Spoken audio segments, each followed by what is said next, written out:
2024 లేదా 25లో డిగ్రీ లేదా బీటెక్ చదివారా? సాఫ్ట్‌వేర్ జాబ్ కోసం ఎదురు చూస్తున్నారా? అయితే కోడ్ జ్ఞాన్ 100 డేస్ కోర్సులో చేరండి, జాబ్ సాధించండి.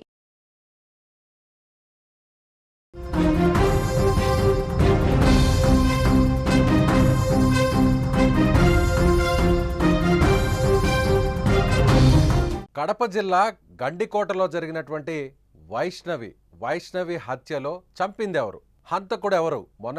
నిన్నటి వరకు అందరూ కూడా వైష్ణవి ప్రియుడిగా ఉన్నటువంటి లోకేషే చంపి ఉంటాడని అందరూ భావించారు.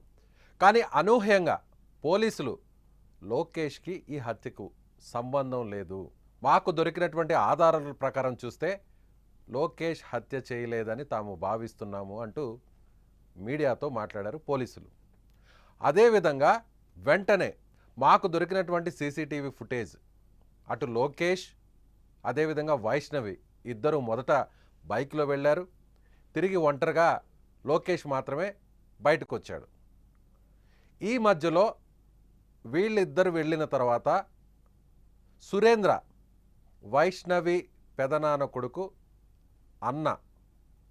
అన్న సురేంద్ర కూడా వెంటనే గండికోట లోపలికి వెళ్ళాడు. వీటికి సంబంధించిన ఫుటేజ్ పోలీసులకు దొరికింది. సో సురేంద్రనే హత్య చేసి ఉంటాడు, సురేంద్రనే పరువు హత్య చేసి ఉంటాడు అని అందరూ కూడా భావించారు. ఒకానొక దశలో పోలీసులు కూడా అలా అనుమానించారు. అయితే ఇప్పుడు సురేంద్ర తనకు ఈ హత్యకు ఎలాంటి సంబంధం లేదు అని మాట్లాడుతున్నారు. అసలు సురేంద్ర అక్కడికి ఎన్ని గంటలకు వెళ్ళాడు, సురేంద్ర ఏం చెప్తున్నాడు, ఈ హత్యకు అతనికి ఏదైనా సంబంధం ఉందా, వాస్తవాలు ఏంటి? సురేంద్రతోనే మాట్లాడదాం, దీని వెనుకున్నటువంటి వాస్తవాలన్నీ కూడా తెలుసుకునే ప్రయత్నం చేద్దాం.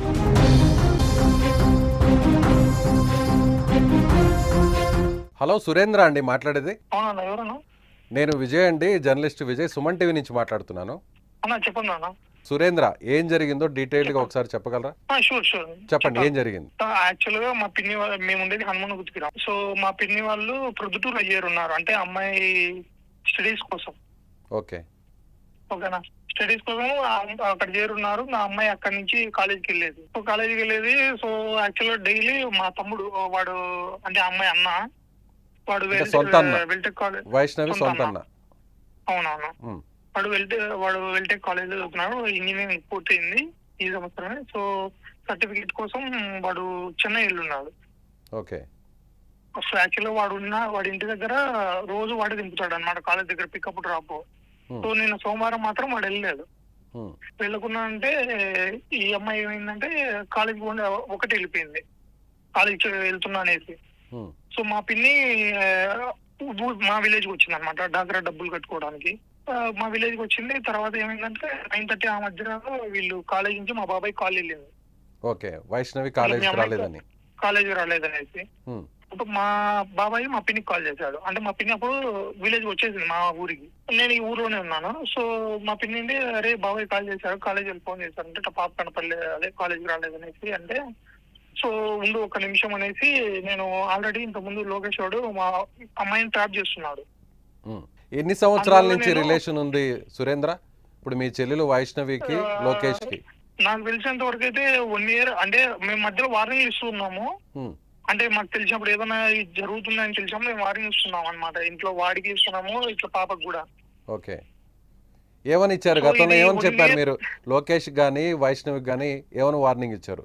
ఎక్కువగా మీరే దీంట్లో ఇన్వాల్వ్ అయ్యారు, మీరే అతనికి వార్నింగ్ ఇవ్వడం కానీ లేదంటే వైష్ణవికి చెప్పడం కూడా మీరే చేశారని చెప్తున్నారు. నేను చెప్పుకుంటూ వచ్చాను సార్. ఏమని చెప్తున్నాను, ఆల్రెడీ ఏంటంటే నా own sister love marriage. So ఆ అమ్మాయి వెళ్ళినప్పుడు ఈ అమ్మాయికి తెలుసు అనమాట మేము ఇంట్లో ఎంత బాధపడ్డాము ఏందనేది. సో నేను అమ్మాయికి చెప్పాను, చూసావా ఇప్పుడు వెళ్ళిపోయింది, నువ్వు కూడా ఇలా చేసినావంటే కడుపు కోత చూసినావు కదా తల్లిదండ్రులు ఎంత బాధపడుతున్నారు అనేది చెప్పేవాళ్ళం సార్. నేను ఇలా చేయను నేను అనేసి అమ్మాయి బాగా మోటివేట్ చేసేవాళ్ళం ఏదో చెప్పేసి. కౌన్సిలింగ్ ఇచ్చారు? కౌన్సిలింగ్ ఇచ్చాను సార్. ఇంకా తిరగను లోకేష్ తో దూరంగా ఉంటానని కూడా చెప్పింది. చెప్పింది మా బాబాయ్ కూడా మీద కూడా కొట్టేసింది. కాలేజ్ వాళ్ళు కాల్ చేస్తుంటే నేను మా పిన్ని కాలేజ్కి వెళ్ళాము. అంటే ఇప్పుడు మధ్యలో ఒక విషయం సురేంద్ర, ఈ విషయం ఈ అబ్బాయితో తిరుగుతుంది మీ చెల్లి అనే విషయం తెలిసే మీ సొంత గ్రామం నుంచి తీసుకువెళ్ళి ప్రొద్దుటూరులో పెట్టారు ఫ్యామిలీ మొత్తాన్ని అంటున్నారు, నిజమేనా? అవును సార్, ఇది కూడా మెయిన్ కారణం. ఇది కూడా స్టడీ దెబ్బ ఎఫెక్ట్ అవుతుంది వీడి వల్ల అనేసి అక్కడికి వెళ్ళాను. ఓకే. అక్కడికి వెళ్ళాక మళ్ళీ కూడా తనతో తిరుగుతుందన్న విషయం మీకు కానీ లేదంటే వైష్ణవి ఫ్యామిలీ మెంబర్స్ అంటే వాళ్ళ ఫాదర్ మదర్కి కానీ బ్రదర్కి కానీ ఏమైనా తెలుసా? ఎవరికి తెలియదు సార్. తెలీదు. మొన్నే తెలుసుకున్నారు. ప్రొద్దుటూరు చేరిన తర్వాత మళ్ళీ వీడు ట్రాప్ చేస్తున్నాడు అనే విషయం అయితే ఎవరికి తెలియదు. మొన్నే తెలిసింది మీకు. ఒకసారి లాస్ట్ వీక్ అలా ఈ అమ్మాయి కాల్ చేసింది అనేసి మా తమ్ముడు కూడా మళ్ళీ ఎందుకు చేసినావు అంటే లేదు నేను చేయలేదని. మళ్ళీ ఇదేంది హిస్టరీ అంటే లేదు లాస్ట్ వీక్ విలేజ్ వెళ్ళినప్పుడు వేరే వాడు లోకేష్ లవర్ పోతుంది అనేసి అన్నాడు. సో నేను మనకి లోకేష్ వార్నింగ్ ఇద్దామనేసి నేను కాల్ చేసినా వాళ్ళు లిఫ్ట్ చేయలేదు అన్నాడు. అది సార్ అప్పుడు కూడా మా తమ్ముడు వార్నింగ్ ఇచ్చాను, ఏం అవసరం లేదు కామ్గా ఉండు చేయకని చెప్పినాను. ఓకే. అంటే మీరు లోకేష్కి వైష్ణవి దూరంగా ఉంది, ఇద్దరి మధ్య సంబంధం తెగిపోయిందనే నమ్మారు? నమ్మాను సార్. ఓకే. మీరు కానీ లేదంటే లోకేష్ ఫాదర్ మదర్ కానీ? లోకేష్ ఫాదర్ మదర్ వాళ్ళు ఏమైందంటే యాక్చువల్లీ వాళ్ళ ఇంట్లో ఏదైనా చెప్పాను మీ అబ్బాయి ఇలా చేస్తున్నాడు అనేసి చంపుకుంటారేమో చెప్పుకోపోండి ఆయన అంటున్నారు సార్ వాళ్ళ పేరెంట్స్. ఎప్పుడైనా ఏమో వాళ్ళు చెప్పినామంటే చంపుకుంటాను చంపుకోపోండి అంటారు సార్. అంటే చంపుకోండి అనే మాట ఎందుకు వస్తుంది? ఆ మాట ఎందుకు? ఎందుకని ఇంట్లో వాళ్ళు వాడిని వదిలేసినారు సార్. వాడు అన్ని అలవాట్లు ఉన్నాయి వానికి, ఏడు ఉన్నాయి. విలేజ్ లో మీరు మా విలేజ్ కి వచ్చి కూడా మీరు అడగండి సార్, ఎవరు అడిగినా చెప్తారు వాడి బ్యాక్గ్రౌండ్ ఏందనేది, ఎలాంటి వాడు అనేది. Okay okay. ఇప్పుడు సురేంద్ర మీకు మీ చిన్నమ్మకి ఫోన్ వచ్చిన తర్వాత లేదంటే మీ బాబాయ్కి ఫోన్ వచ్చిన తర్వాత ఆ తర్వాత మీ చిన్నమ్మకి తెలిసి మీకు చెప్తే మీరు అందరూ కలిసి అక్కడికి వెళ్ళారా కాలేజ్ దగ్గరికి?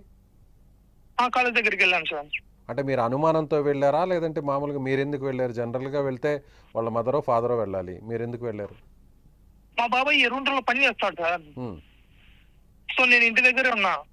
అమ్మాయి కాలేజీ రాలేదంటే ఇంకా భయంతో అన్న వాళ్ళు ఎవరు పోరా సార్ మీరు చెప్పండి. ఓకే. సో భయంతోనే వెళ్ళారు, కాలేజీకి రాలేదంటే భయంతోనే వెళ్ళారు. ఎక్కడికి వెళ్ళింది ఏంటి అని? అంటే లోకేష్ తో వెళ్ళి ఉంటుంది అనే డౌట్ ఏమన్నా ఉందా మీకు అప్పుడు? అవును సార్ డౌట్ ఉంది. నేను మా పిన్ని ఎప్పుడైతే చెప్పిందో అమ్మాయి కాలేజీకి రాలేదనేసి నేను వెంటనే లొకేషన్ ఫోన్ చేశాను, నెంబర్ ఉంటే. వాడి నెంబర్ రీచ్ అవ్వలేదు, అంటే ఆ నెంబర్ పని చేయలేదు సార్ నా దగ్గర ఉండేది. సో అనేసి నేను వాళ్ళ మామకి చేశాను. అంటే వాళ్ళ మామకి వీడి వల్ల మాకు ఇష్యూ అవుతుంటే వాళ్ళ మామ కూడా మధ్యలో ఉన్నాను అనమాట. వాడిని చెప్తుంటాను ఇది ఏదైనా చేస్తే. సో వాళ్ళ మామకి కాల్ చేస్తే లేడు వాడు కడపకి వెళ్ళాడని చెప్పాడు సార్, ఐటీకి ఏదో ఫీజు కట్టనీకి అనేది చెప్పాడు. ఎన్ని గంటలు అప్పుడు చేశారు మీరు? అప్పుడే సార్ మాకు ఇష్యూ ఎప్పుడైతే తెలిసిందో ఆ టైంలోనే చేస్తున్నాం, 9:40 ఆ టైంలో. 9:40. ఇప్పుడు 9:40 అప్పుడు లోకేష్ వైష్ణవి అక్కడికి గండికోట లోపలికి వెళ్ళున్నారా ఆల్రెడీ ఆ టైంకి? అది మనకు తెలియదు సార్. అది సీసీలో చూసింటే ఇన్ టైము 8:20 నుంచి 8:30 లోపు ఉంది సార్ ఆ సీసీలో. సో మీరు ఫోన్ చేసిన టైంలో అక్కడే ఉన్నాడు లోకేష్? గండికోటలోకి వెళ్ళిపోయినాడు వాడు. ఓకే. నేను వీళ్ళ మామకు కాల్ చేశాను కదా, వాళ్ళ మామ ఏం చేశాడు వెంటనే మనకి లొకేషన్ ఇన్ఫర్మేషన్ ఇచ్చాడు. మీరేమని అడిగారు? లోకేష్ ఏమన్నా మా చెల్లెల్ని తీసుకువెళ్ళాడా? అలా అనలేదు, ఫస్ట్ అలా అనలేదు. లోకేష్ ఎక్కడికి పోయినాడు అన్నాడు. ఏం చెప్పన్నాడు, చెప్పు వాడు ఎక్కడ పోయినాడు అంటే ఇట్లా కడపకు పోయినాడు అని చెప్పినాడు సార్. సర్లే అనేసి పెట్టేసినాను సార్. ఓకే. నేను పెట్టేస్తే వాడు అతని లొకేషన్ ఇన్ఫర్మేషన్ ఇచ్చినాడు. అది ఏమని ఇచ్చాడు ఇన్ఫర్మేషన్? అదే సార్ ఇంకా ఇట్లా సురేంద్రకు తెలిసిపోయినట్టుంది, వాళ్ళ చెల్లెలు కాలేజీకి పోయినట్టు అనేసి. ఓకే. సో నువ్వేమన్నా వైష్ణవిని బయటకు తీసుకెళ్ళావా అని చెప్పుంటాడా మరి? అంతే కదా సార్, వాడిని అడిగింటాడు, వాడు ఏం చెప్పాడో వాళ్ళ బాబాకు మనకు తెలియదు సార్. ఓకే. సో సురేంద్ర ఇలా కాల్ చేశాడని వానికి చెప్పినాడు, వాడు అలర్ట్ అయిపోయాడు. ఓకే. అలర్ట్ అయ్యి మరి మీకేమైనా ఎదురుపడ్డారా? మీరు ఎన్ని గంటలకు వెళ్ళారు అక్కడ? మీరు వేరే వ్యక్తిని తీసుకొని వెళ్ళారంటున్నారు గండికోటకి. గండికోటకు ఒక్కనే వెళ్ళాను సార్. మీరు సురేంద్ర సింగిల్ గానే వెళ్ళాను నా బైక్ లో. సురేంద్ర మీరు నేరుగా గండికోటకి ఎలా వెళ్ళారు? గండికోటలో మీ చెల్లి అక్కడ ఉందన్న సమాచారం మీకు ఎలా తెలుసు? మేము కాలేజీకి వెళ్ళాం సార్. కాలేజ్ నేను మా పిన్ని వెళ్ళిన తర్వాత అక్కడ ప్రిన్సిపల్ గారు చెప్పారు ఇట్లా మీరు వాళ్ళ ఫ్రెండ్స్ కి గండికోట వెళ్తున్నా అని చెప్పిందంట అనేసి. లోకేష్ తో వెళ్తున్నానని చెప్పిందా? లోకేష్ పేరు పెట్టలేదంట, నేను గండికోట వెళ్తా అని చెప్పిందంట సార్. సో అనేసి నేనేం చేశానంటే మా పిన్ని అక్కడే కాలేజ్ దగ్గర పెట్టేసి మా అన్న అక్కడే ప్రొద్దుటూరులోనే వేరే వర్క్ చేస్తుంటాడు, ఆయన కాల్ చేశాను నువ్వు కాలేజ్ దగ్గర రానా అంటే మా అన్న వచ్చాడు. సో మా అన్నకు మా పిన్నిని అంటే అదే మా అప్ప చెప్పేసి నేను గండికోటకు బయలుదేరాను. మీతో పాటు ఎవరు వచ్చారు? గండికోట నాతో పాటు ఎవరు రాలేదు సార్. ఒక్కరే వెళ్ళారు? నేను ఒక్కనే వెళ్ళాను. ఓకే. తోడు కూడా ఎవరిని తీసుకెళ్ళలేదా మీరు? ఎవరు తీసుకోలేదు సార్ అసలు. ఓకే. ఎన్ని గంటలకు వెళ్ళారు మీరు? గండికోటకి దగ్గరికి మీరు ఎన్ని గంటలకు వెళ్ళారు ఎగ్జాక్ట్‌గా? దాన్ని ఎగ్జాక్ట్ చూడాలి సార్ సీసీలో. ఓకే. అది సుమారుగా అప్రాక్సిమేట్లీ ఎన్ని సుమారు గంటలకు అంటే వెళ్ళారు? 11:47 అట్లా ఉండొచ్చేమో సార్. 11 చూడాలి, అది ఇన్ బిట్వీన్ ఇదే ఉండొచ్చు. హ్మ్. 11 తర్వాత 11:30 తర్వాత 11:40. ఓకే. మీరు మొత్తం అక్కడ ఏ ప్లేస్‌లో వెతికారు? మీరు లోపలికి వెళ్ళి ఎంతసేపటికి మళ్ళీ బయటకొచ్చారు? నేను డైరెక్ట్ లోపలికి వెళ్ళాను సార్. హ్మ్. సో నేను టోల్ దగ్గర సీసీ ఉంటుంది. హ్మ్. సో అక్కడ నుంచి గండికోట అనేది నియర్లీ 2 కిలోమీటర్స్ ఆర్ 3 కిలోమీటర్స్. అది కూడా వంపులు ఉంటుంది సార్, కొంచెం ఘాట్ లాగా ఉంటుంది. ఓకే. 2 to 3 కిలోమీటర్స్ ఉంటుంది టోల్ గేట్ దగ్గర నుంచి. So okay. నేను డైరెక్ట్ ఆ టోల్ గేట్ దగ్గర అతన్ని అడిగాను ఫస్ట్. ఓకే. అన్న ఇట్లా ఈ పాపను చూసావా, మిస్ అయిందా అంటే లేదన్నా చూడలేదన్నాడు. అక్కడ సీసీ కెమెరా అంటే నేను అడిగాను, అన్న సీసీలు పనిచేస్తాయి అంటే హ్మ్. వర్క్ అవుతాయి అంటే, అన్న ఇట్లా మిస్ అయింది చూడొచ్చా అంటే లేదు, ఇది కడప కలెక్టరేట్ కూడా డైరెక్ట్ మనకి యాక్సెస్ లేదన్నాడు అతను. అనేసి నేను ఇంకా డైరెక్ట్ లోపలికి వెళ్ళాను సార్. లోపలికి వెళ్ళిన తర్వాత నా బైక్ పార్క్ చేసేసి అక్కడ ఉండే ఆ బట్టనాలు అమ్ముకుంటే అవని అడిగాను. తర్వాత స్ట్రైట్ వెళ్తే ఒక వ్యూ ఉంటుంది సార్, కింద వాటర్ ఉంటాయి ఫుల్ గా. హ్మ్. సో అక్కడ స్ట్రైట్ గా అక్కడి వరకు చూసుకుంటా మధ్య కనిపించిన అందరినీ అడిగాను. అడుగుతా జస్ట్ లోపలికి వెళ్ళాను, అడిగాను, వెంటనే ఇంకా మళ్ళీ రిటర్న్ అయ్యాను సార్. అక్కడ ఎంతసేపు ఉన్నారు మీరు లోపల? సుమారుగా ఎంతసేపు ఉండొచ్చు? నేను బైక్ పార్క్ చేసిన తర్వాత 5 మినిట్స్ అంతే. 5 మినిట్స్ తక్కువ ఉండొచ్చు, మేబీ 5 మినిట్స్ అంతే సార్. అంటే ఇప్పుడు గండికోటకు వెళ్ళిందన్న సమాచారం తెలుసుకున్న మీరు, కన్ఫర్మ్ చేసుకున్న మీరు, కేవలం 5 నిమిషాలు మాత్రమే వెతికి ఎలా బయటకు వచ్చేస్తారు? అంటే వీళ్ళ మామ వచ్చేసి కడపకి వెళ్ళినాడు అని చెప్పినాడు సార్. హ్మ్. నాకేందంటే వాడు ఖచ్చితంగా కడపకి ఏమైనా తీసుకుపోయి ఉండొచ్చు ఈ అమ్మాయిని. సో అనేసి నా ఆలోచన లేదు సార్. ఖచ్చితంగా ఈడు కడపలో ఉన్నా అంటే వాళ్ళ మాకు చెప్తాడు కదా అనేసి, ఎక్కడున్నా అనేసి. సో అందుకనేసి కడపగా అనేసి అక్కడికి వెళ్ళినా అనే ఉద్దేశంతో నేను జస్ట్ అక్కడ ఎవరు కనిపించినా వాళ్ళని అడిగేసి రిటర్న్ అయ్యాను సార్. ఇప్పుడు వైష్ణవి కాలేజ్లో లేదు, గండికోటకు వెళ్తున్నాను అనే విషయాన్ని వాళ్ళ ఫ్రెండ్స్ మీకు చెప్పినప్పుడు ఎవరిని కూడా తోడు తీసుకోకుండా ఒంటరిగా మీరు అక్కడికి వెళ్ళారు. ఒంటరిగా వెళ్ళి మీరు కన్ఫామ్గా అక్కడే ఉంది అని సమాచారం తెలుసుకొని కేవలం 5 నిమిషాలు మాత్రమే వెతికి మళ్ళీ కడపలో ఉందని ఎలా కన్ఫర్మ్ చేసుకుని వెనక్కి వచ్చేస్తారు? అదే నా కడపలో డౌట్. ఉందని కన్ఫర్మ్ చేయలేదు సార్ నేను. హ్మ్. ఆ లొకేషన్ వాడు కడపకి వెళ్ళాడు అనేసి వాళ్ళ మామ చెప్తున్నాడు కదా. హ్మ్. సో ఆ వానితో పాటు ఈ అమ్మాయి కడపకు ఏమైనా తీసుకెళ్లాడేమో అనే ఉద్దేశంతో నేను తొందరగా వచ్చాను. అంటే మీరు అప్పుడు గండికోటకు అంటే మళ్ళీ వచ్చిన తర్వాత ఫోన్ చేస్తే ఆ సమాచారం చెప్పాడా? గండికోటలో నుంచి మీరు కాల్ చేశారు అతనికి, అప్పుడు చెప్పాడా కడపలో ఉన్నాడని? లేదు సార్, నేను అదే చెప్పాను కదా మీకు స్టార్టింగ్ చెప్పాను కదా. వాళ్ళ మామకు కాల్ చేశాను, ఎక్కడికి పోయినా అంటే ఇట్లా బీటెక్ ఐటీ కాలేజ్ ఫీజు కట్టిన పోయాను అనేసి. అది మీరు గండికోటకు వెళ్ళనప్పుడే చెప్పాడు మీకు ఆ సమాధానం? వెళ్ళనప్పుడే చెప్పాడు. కానీ నేను కాలేజీకి వెళ్ళిన తర్వాత వీళ్ళు పిల్లలు చెప్పారు, సారు పిల్లలు చెప్పారు ఇలా అంటేనే నేను గండికోటకి వెళ్ళాను. ఓకే. ఇప్పుడు అంత దూరం వెళ్ళి కేవలం 5 నిమిషాలు మాత్రమే ఎలా వెతుకుతారు అనేది ఇప్పుడు అందరికి ఉన్నటువంటి అనుమానం. సో మీరు అక్కడి నుంచి కన్ఫర్మ్ సార్ అక్కడ ఎతకడానికి ఏమంటే వ్యూ పాయింట్ ఉండేది కొంచెం అక్కడక్కడే సార్. ఆ టెంపుల్ దగ్గర ఏం మీరు వెతకలేదా? టెంపుల్ దగ్గర ఏం వెతకలేదా? టెంపుల్ దగ్గర కూడా నేను అసలు ఎతకలేదు సార్. ఆ టెంపుల్ దగ్గర 2 కపుల్స్ ఉంటే వాళ్ళని ఫోటో చూపించి అడిగాను. ఓకే, ఇక్కడ టెంపుల్ లోపల కానీ ఏమన్నా కనిపిస్తున్నారంటే ఎవరు లేరన్నా, మేమే లాస్ట్ వస్తున్నాం బయటికి అన్నారు. అది సార్. ఓకే. అక్కడి నుంచి మీరు వచ్చేసారు. వచ్చేసాను సార్. మరి ఎందుకు ఇప్పుడు లోకేష్ చంపలేదు, సో అఘాయిత్యం కూడా జరగలేదు, ఓకే, సో పరువు హత్య అని అందరు కూడా అనుకున్నారు. మీ డౌట్ ఏంటి ఇప్పుడు? మీ డౌట్ ఏంటి? ఎవరి మీద మీకు అనుమానం ఉంది? అందరూ కూడా మీరు కానీ, వైష్ణవి అమ్మ కానీ, తండ్రి కానీ అందరూ కూడా మొత్తం లోకేషే ఇది చేసి ఉంటారు అని అందరూ కూడా భావించారు. అందరూ కూడా అతనే చేశాడని కన్ఫర్మ్ అనుకున్నారు. కానీ ఇప్పుడు పోలీసులు మాత్రం మా దగ్గర ఉన్నటువంటి ఆధారాలు, పక్కాగా వచ్చినటువంటి సమాచారం, సాక్ష్యాలు, ఆధారాలను బట్టి లోకేష్ ఈ హత్య చేయలేదు, అలాగే అమ్మాయి మీద రేప్ కూడా జరగలేదు అని నేరుగా డిఐజీ గారే చెప్పారు. సో ఇప్పుడు మీకేమనిపిస్తుంది?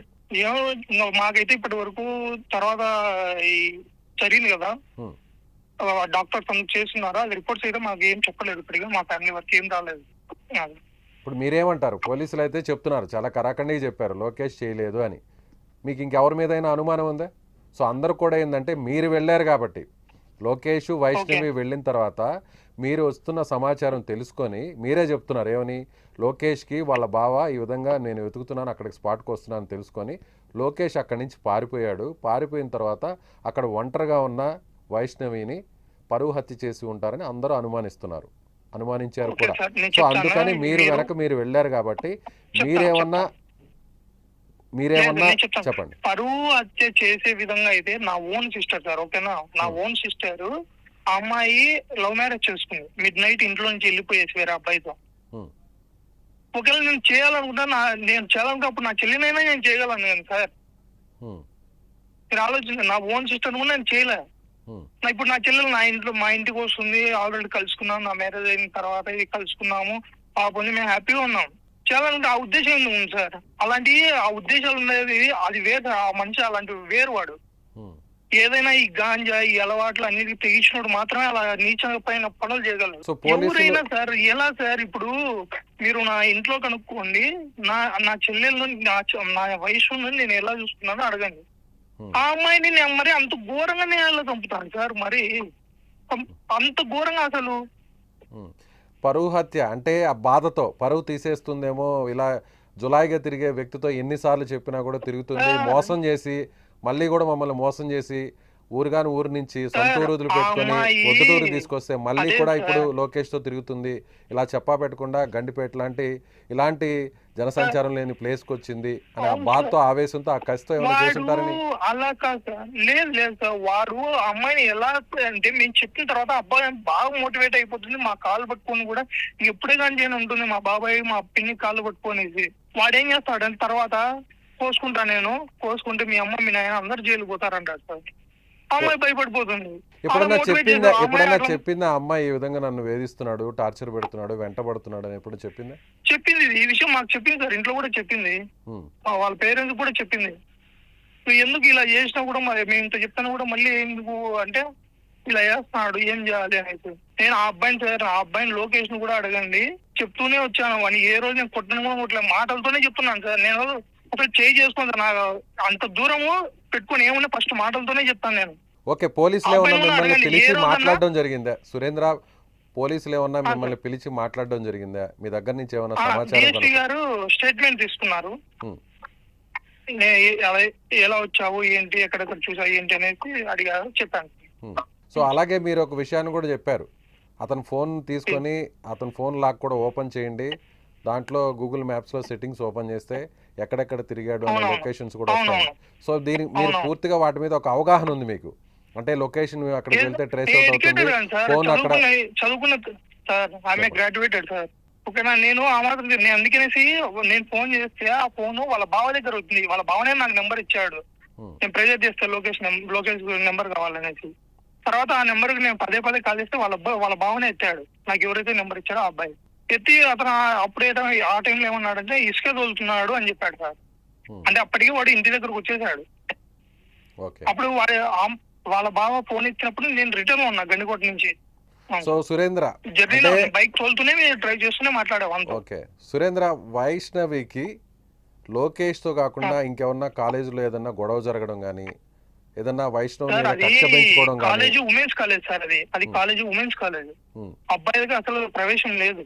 అది సార్, మరి ఎవరికి అంత కక్ష ఎవరికి ఉంటుంది? అదే సార్ అర్థం కాలేదు. మేము మా ఊర్లో కూడా మేము ఎవరికి హాని చేసేవాళ్ళం కాదు సార్, మాది పరుగుల కుటుంబం.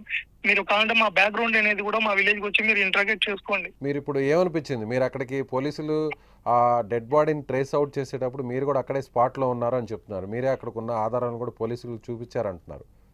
నేను కాదు సార్ చూపించింది, మా పెదనాన్న కొడుకు సార్ చూపించింది. నేను ఎస్ఐ గారు ఇంకో కానిస్టేబుల్ వేరే స్పాట్ సైడ్, అంటే అక్కడ వేరే సైడ్ లొకేషన్ లోనే వేరే సైడ్ వెళ్ళాము. ఈ మా అన్న ఇంకో కానిస్టేబుల్ ఇంకొక అన్న వేరే సైడ్ వెళ్ళారు చెక్ చేసుకుంటూ, వాళ్ళకి అమ్మాయి కనబడింది. ఓకే, అలాగే వైష్ణవి తల్లి కూడా సుమన్ టీవీతో మాతో మాట్లాడుతూ ఒక విషయాన్ని చెప్పింది. సో లోకేష్ వైష్ణవి ఇద్దరు వెళ్ళిన తరువాత వేరే ఇద్దరు కూడా బైక్లో వెళ్ళారు, గుర్తు తెలియని వ్యక్తులు. ఆ ఇద్దరు వ్యక్తులకి లోకేష్కి సంబంధం ఉంది, వాళ్లే గ్యాంగ్ రేప్ చేసి చంపేశారు, సామూహికంగా అత్యాచారం చేసి మరి దారుణంగా చంపారు అని వైష్ణవి తల్లి సుమన్ టీవీతో చెప్పింది. అలాంటి అనుమానం ఏమన్నా ఉందా? ఆ కోణంలో పోలీసులు ఆల్రెడీ నెంబర్ ఏ వెహికల్ వచ్చాయని నెంబర్ ప్లేట్ నోట్ చేసుకున్నారు. సో అది చెక్ చేసి వాళ్ళు చెప్పాలి. ఓకే, సో ఫైనల్ గా మీకు ఇప్పుడు లోకేష్ కాదని పోలీసులు తేల్చేశారు, మీకు ఎవరి మీదైనా అనుమానం ఉందా? ఊర్లో గొడవలు కావచ్చు, లేదంటే వైష్ణవి తండ్రి విషయంలో ఏదన్నా వేరే వాళ్ళతో గొడవ పడడం కానీ, తల్లిదండ్రులు ఆస్తి గొడవలు కానీ సార్, మా లేదంటే ఏదన్నా ఫ్యామిలీ అదే వేరే చెప్తున్నా విభేదాలు కానీ అలాంటివి ఏమన్నా గ్రామస్తులతో కానీ మాకు వ్యాపారంలో కానీ ఏమైనా ఉన్నాయా?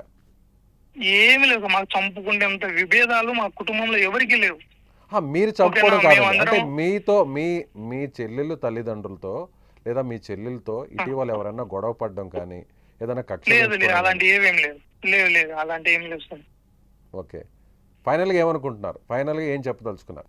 ఏం లేదు. యాక్చువల్గా ఇప్పుడు ఏంటంటే నా అందరూ చాలా మంది నేనే ఏదో చేశాను నిందుతున్నా అంటున్నారు సార్. హ్మ్. నేను పూర్తి సహకారం అందిస్తున్నాను అని చెప్తున్నాను. ఓకేనా? నేను దేనికైనా రెడీగా ఉన్నాను. నేను ఎక్కడికి వెళ్ళలేదు, ఊర్లోనే ఉన్నాను. పూర్తి సహకారం అందిస్తున్నాను అని చెప్తున్నాను. ఇప్పుడు మీరు ఎక్కడున్నారు? కానీ కొన్ని ఛానల్ ఇక్కడే ఉన్నాను సార్, మా విలేజ్ లోనే ఉన్నాను. మీ సొంత ఊర్లోనే ఉన్నారు? సొంతూరులోనే ఉన్నాను. ఓకే, ఎక్కడ వేరే చోట మీరు ఎక్కడికి దూరంగా లేదు. వెళ్ళడం కానీ ఎక్కడ లేదు? ఎక్కడ లేదు. పోలీసులు ఎక్కడ ఎప్పుడు లేదు, పిలిచినా ఎక్కడ కూడా ఉన్నా. వెళ్ళడానికి మీరు సిద్ధమే?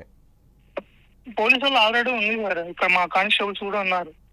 మీ పక్కన ఉన్నారా కానిస్టేబుల్స్? మీ చుట్టుపక్కల పక్కన ఉన్నారా? పక్కన లేదు, ఇక్కడ సరౌండింగ్స్ లో వాళ్ళు తిరుగుతున్నారు. నేను ఎక్కడికి వెళ్ళలేదు. నాకు ఏం అవసరం ఏం లేదు, ఇదే ఉన్నాను. Okay, right. ఓకే సురేంద్ర, మళ్ళీ కాంటాక్ట్ చేస్తాం.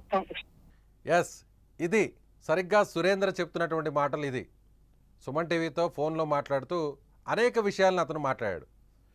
తన చెల్లిని ప్రాణంతో సమానంగా చూసుకున్నటువంటి చెల్లిని నేనెందుకు చంపుతాను, చంపాల్సిన అవసరమే లేదు, తన సొంత చెల్లె వేరే ప్రేమ వివాహం చేసుకుంటే ఆమెను పల్లెత్తు మాటం లేదు, తర్వాత నా వివాహం అయిన తర్వాత ఆమెతో కూడా కలిసిపోయాము, ఇప్పుడు అందరం కూడా సంతోషంగా ఉన్నాం. సో నా తోడబుట్టినటువంటి చెల్లినే నేను దగ్గర తీసుకున్నాను. అలాంటిది మా పెదనాన్న, మా చిన్నాన్న కూతురు కుమార్తె చెల్లెటువంటి వైష్ణవిని నేను ఎందుకు చంపుతాను, ఇంత దారుణంగా చంపాల్సినటువంటి అవసరం నాకు లేదు లేదు లేదు అని సురేంద్ర చెప్తున్నాడు. అందరూ కూడా ఇది పరువు హత్య అయి ఉంటుందని నేను అటువైపు వెళ్ళాను కాబట్టి, వెతికే క్రమంలో నేను అక్కడికి వెళ్ళాను కాబట్టి, అప్పటికే లోకేష్ అక్కడి నుంచి బయటకు వచ్చేసాడు కాబట్టి నేనే అక్కడ వైష్ణవిని చంపేశాను అని చాలామంది నన్నే అనుమానిస్తున్నారు.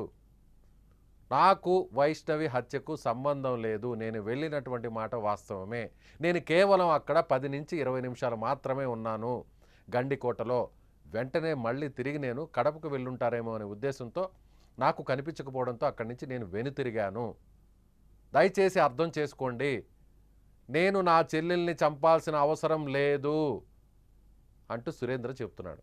సురేంద్ర వాదనలో వాస్తవం ఎంత? సురేంద్ర చెప్పేటువంటి ప్రతి మాటను కూడా పోలీసులు నిజంగానే నమ్మారా? ఎస్, పోలీసులు కూడా స్టేట్మెంట్ తీసుకున్నారు, రికార్డ్ చేశారని చెప్తున్నారు. నేను చాలా స్వేచ్ఛగా ఉన్నాను, ఎక్కడ కూడా పోలీసుల నిర్బంధంలోనో అదుపులోనో లేను, తన గ్రామంలోనే ఉన్నాను, ఎక్కడికి పారిపోలేదు, నిజంగా నేను తప్పు చేసి ఉంటే, నిజంగా ఆ హత్యకు నాకు సంబంధం ఉంటే నేను పారిపోవాల్సినటువంటి పరిస్థితి కదా, కానీ పారిపోలేదు, ఊర్లోనే ఉన్నాను, గ్రామంలో ఉన్నాను, పోలీసులకి ఎప్పటికైనా సరే ఏ విషయంలో అయినా సరే దర్యాప్తులో విచారణలో సహకరిస్తాను అంటూ కరాఖండిగా చెప్తున్నాడు సురేంద్ర. సో ఇప్పటికీ కూడా ఆ మిస్టరీ కొనసాగుతుంది. పోలీసులేమో ఈ హత్యకు లోకేష్కు సంబంధం లేదు, లోకేష్ హత్య చేయలేదు, తమకు దొరికినటువంటి ఆధారాల ప్రకారం లోకేష్ హత్య చేయలేదు అంటూ పోలీసులు మీడియాకు చెప్పారు. మరి ఎవరు హత్య చేశారు చూద్దాం, పోలీసులు ఏం చెప్తారో, పోలీసుల దర్యాప్తులో వాస్తవాలు ఏంటో బయటకు వస్తాయి. సో వైష్ణవికి సంబంధించిన హత్య కేసులో ఇంకా సస్పెన్స్ కొనసాగుతుంది. సురేంద్ర మాత్రం సుమన్ టీవీతో చాలా కరాఖండిగా చెప్పాడు, నేను పరువు హత్య చేయలేదు, ఈ హత్యకు నాకు సంబంధం లేదు. ఎస్, 3 రోజుల నుంచి సస్పెన్స్ కొనసాగుతుంది. మీరేమనుకుంటున్నారు? చాలా కరాఖండిగా గట్టిగా చెప్తున్నాడు సురేంద్ర, ఈ హత్య తాను చేయలేదని చెప్తున్నాడు. మరోవైపు పోలీసులు కూడా ప్రియుడు లోకేష్ ఈ హత్య చేయలేదు అని చెప్తున్నాడు. ఏం జరుగుంటుంది? మీ అభిప్రాయాన్ని కామెంట్ బాక్స్లో తెలియచేయండి. సుమన్ టీవీలో మీ పర్సనల్ అండ్ బిజినెస్ ప్రమోషన్స్ కోసం కింది నెంబర్కి కాంటాక్ట్ చేయండి.